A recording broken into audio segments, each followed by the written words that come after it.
یا لکه وسیله به څنګه لټوئ الله رب العزت ته نو تاسو وایئ چې توسل او وسیله په دوو طریقو سره ده. په څو طریقو سره ده؟ یو اتفاقي ده نو یو اختلافي ده. یو ته وسیله او توسل ویلې کېږي بذوات الفاضله او دویم ته وسیله ویلې کېږي توسل بالاعمال الصالحه. توسل بالذوات الفاضله مطلب دا دی چې ته یو صالحه یو نیک یو پیر یو بزرګ او یو مرشد وګورې او د هغه خواته ورشي او بیا د الله رب العزت نه سوال وکړي چې یا الله دا سړی تا ته محبوب دی، دا ستا صالحه بنده دی، ستا نیک بنده دی، زه د ده په وسیلې سره تا نه دعا کوم چې زما دا کار داسې داسې وکړه. پوه شوې باندې؟ دې ته وایي توسل بذوات الفاضله. بذوات الفاضله یعنې که خو چې دا ذات ګورې فاضل خو وي که نه ذات څه وي لکه هسې نه چې چرسي دې رانیولې او په خوب کې پروت دی او د هغه په وسیلو سره دعاګانې غواړي. پنجاب والا خو ډېر شان دی دا اصحاب خوله به یې نیولي ناولې پوډرې به یې چلمونه بسکي پوډر بسکي شراب بسکي ګندونه به کوي او دا خلک وایي هلکه دا رسېدلي خلک دی او د دې په وسیلې سره څه وغواړئ دعا وغواړئ. نه چې حقیقت کې بزرګ خو وي که نه او بزرګي د چا څه معلومه ده.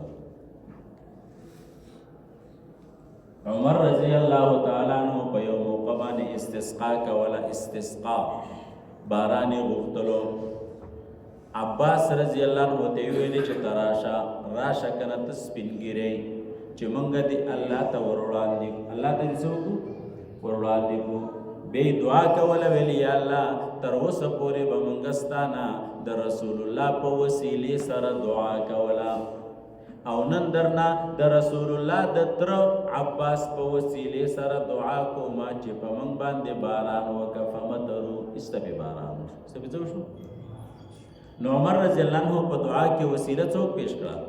عباس مشر سپین ږیری او د رسول الله څو تره نو ذات فاضل دقې ته ویلې کېږي. ذات فاضل دقې ته ویلې کېږي. یاد شو درته دا اختلافي ده. دا څه لکه زمونږ احناف یې مني تقریبا چې ائمه اربعه په څلور واړه مسلکونو کې جایز دی.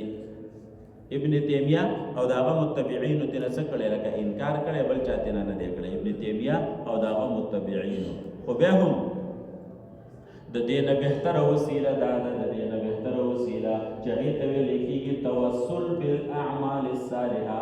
ځان به پرې ښه پوهه کوي طالبانو. توسل بالاعمال الصالحه مسله ده بلې مسله ده ښه. توسل بالاعمال الصالحه معنا دا ده چې ته کله د الله رب العزت نه دعا کې درخواست کې د دې دعا او د درخواست نه مخکې څه نیک اعمال وکړه.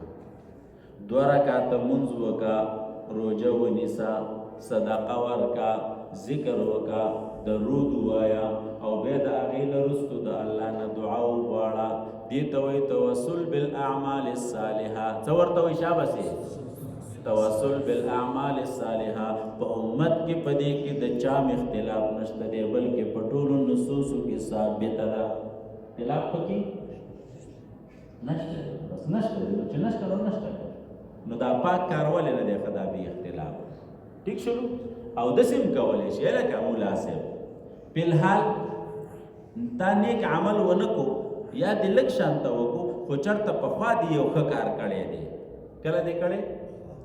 پخوا دې ښه کار کړی دی او ته دعا کې او هغه پخوانی ښه کار الله رب العزت ته راوړاندې کړي چې یا الله ما یو عمل خالص ستا د رضا دپاره کړی دی چې هغه پلانې عمل دی که تا ته قبول وي نو زما دا دعا هم ورسره قبوله کړه. دې ته وایي توسل بالاعمال. او په دې کې یو حدیث الغار چې ورته وایي څه ورته ویل کېږي لکه حدیث الغار یاد دی درته اکثر طالبانو ته معلوم دی مشهور حدیث دی. 3 کسان غره کې پناه واخیسته او باران پرې رالی ګټ ورته مخې ته رالی نو بیا هغه 3 واڼو یو عمل الله رب العزت ته پیش کړو چې الله ما دا عمل کړی بل ویل ما دا عمل کړی ایسته دې نه الله نه ګټ څه کړو لرې کړو. نو چې د هغې نه ګټ لرې کړه او د دغه یو عمل په وجه طالبانو ستا نه به مشکل نه لرې کوي لرې کوي بیا که نه نو غواړئ که نه